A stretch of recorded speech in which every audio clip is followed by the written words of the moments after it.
Assalamualaikum warahmatullahi wabarakatuh, sahabat PPG Prajabatan. Berjumpa lagi dengan saya Rini Putri Ningsih. Di video kali ini kita akan membahas mengenai pelaksanaan pembelajaran dengan pendekatan TARL di SMAN 7 Padang di kelas 10E3. TARL, apa sih TARL itu? TARL atau Teaching at the Right Level merupakan sebuah pendekatan pembelajaran yang tidak mengacu pada tingkatan kelas, melainkan mengacu pada tingkat kemampuan dan kecepatan belajar dari peserta didik.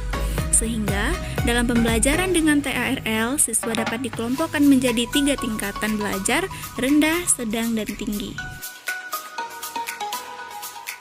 Terdapat 4 tahap dalam melaksanakan TARL. Yang pertama adalah melakukan asesmen diagnostik, baik asesmen diagnostik kognitif maupun non-kognitif, dan melakukan tindak lanjut dari asesmen yang telah dilakukan. Tahap kedua adalah melakukan perencanaan proses pembelajaran berdasarkan hasil asesmen.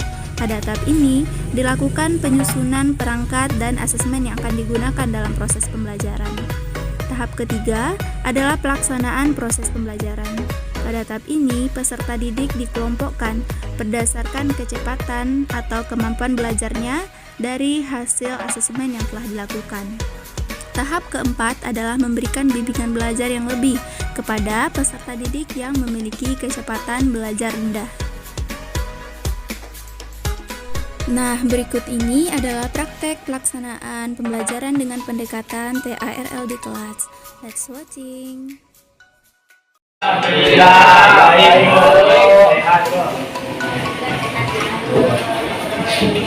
sebelum belajar, coba dilihat dulu kiri kanannya kalau masih ada sangka, bersihkan dulu. Kalau absensi dulu, yang sekarang, kita itu memanggil nama Ananda. Ananda sebutkan satu kata yang berhubungan dengan materi pencemaran lingkungan. Yang lagi ya, Hakim. Lalu kita belajar tentang apa? Perubahan lingkungan, pencemaran udara. Nah, kira-kira hari ini ada yang tahu kita mau belajar tentang apa? Kita ada yang baca KPJ-nya?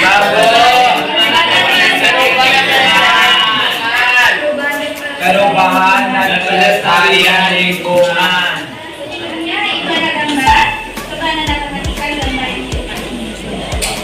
Ini gambar pertama, ini gambar kedua. Apa tanggapan Anda dari gambar yang kedua? Tidak boleh membuang sampah. Tidak boleh membuang sampah sembarangan. Itu untuk gambar satu. Kalau untuk gambar ini kira-kira apa? Ayo. Limbah apa? Pabrik. Bentuknya adalah Nah, jadi ini tujuan belajar hari ini. Yang pertama kita mengetahui dari jenis limbah. Yang kedua kita tahu bagaimana cara dari penanganan limbah tersebut. Kira-kira yang dari sumber ini apa contohnya? Pabrik. Nah, dari limbah pabrik. Nah, kalau berdasarkan wujudnya apa kira-kira bentuk limbahnya? Cair, gas, Pada tahap ini dilakukan asesmen diagnostik dengan mengajukan beberapa pertanyaan lisan secara langsung kepada peserta didik. Namun, untuk asesmen diagnostik ini sebaiknya dilakukan secara tertulis atau dapat juga dengan menggunakan Google Form dan Quizzes agar hasil yang didapatkan lebih valid. Nah, inilah yang akan kita pelajari hari ini. Ada di sini Pak. Jadi nanti kita akan mempelajari berdasarkan sumbernya ini kan ada pabrik, pertanian, dan pertambangan. Nah, nanti kita akan mempelajari apa saja contoh dari limbah pabrik ini dan bagaimana penanganannya. Anda lihat ya, di padang pun mungkin kalau pergi ke laut, Anda akan menemukan kondisi yang seperti ini. Kira-kira dari mana dapatnya? Dari rumah tangga. Apakah dengan begitu saja dia ada di laut? Dari mana lewat penjara? Nanti semuanya mengalir ke laut, terjadi penumpukan di situ.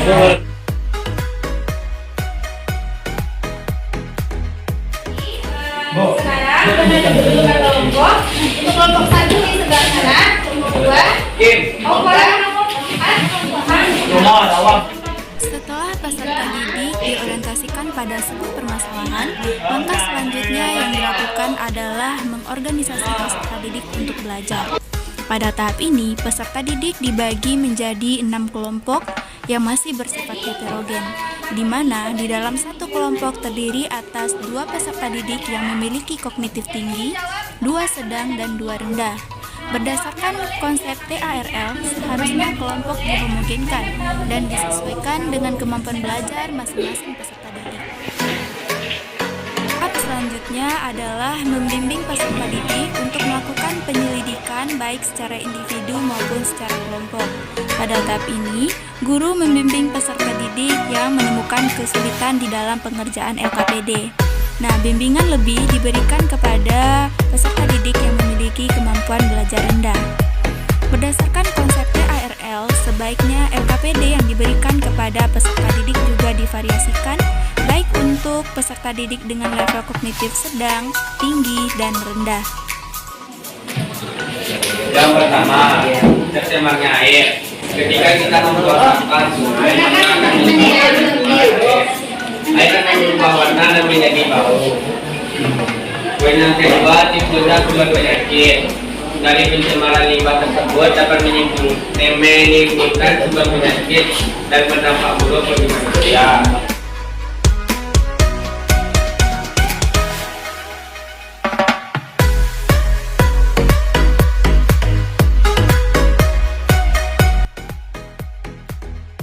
Jadi silakan kelompok yang mau menambahkan, yang ada berbeda jawabannya dengan kelompok ini, atau ada yang mau bertanya silakan. Ada yang mau bertanya. Coba guys, silakan. Tadi kan ada yang contoh limbah yang menggunakan limbah ramah lingkungan. Contoh dari limbah ramah lingkungan. Ada lagi yang mau bertanya? Atau menambahkan? Kenapa ada yang mau bertanya? Ya, saya Malik Sulaiman dari kelompok Eram. Kita bertanya kepada apa? Sampah organik itu kan yang bisa diuraikan. Itu kan contohnya kan sampah dari rumahnya kan organik. Itu kalau biji-bijian dari buah-buah sampah rumah tangga itu organik atau apa? Assalamualaikum warahmatullahi wabarakatuh.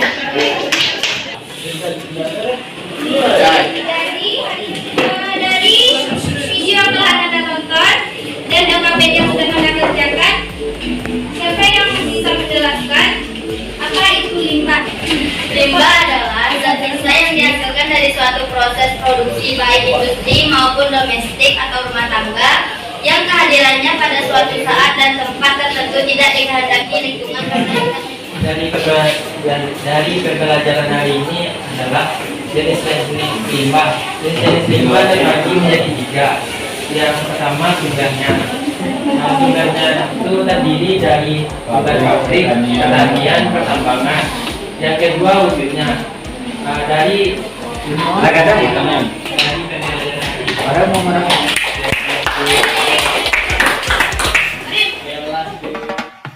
Pada tahap ini dilakukan pengecekan atau umpan balik dari proses pembelajaran yang telah dilakukan. Kuis dilakukan dengan menggunakan aplikasi Quizizz. Di sini, peserta didik dapat menjawab langsung pertanyaan-pertanyaan yang telah disediakan guru. Tidak hanya itu, peserta didik juga dapat melihat skor yang mereka peroleh ketika mereka mengerjakan soal yang telah diberikan.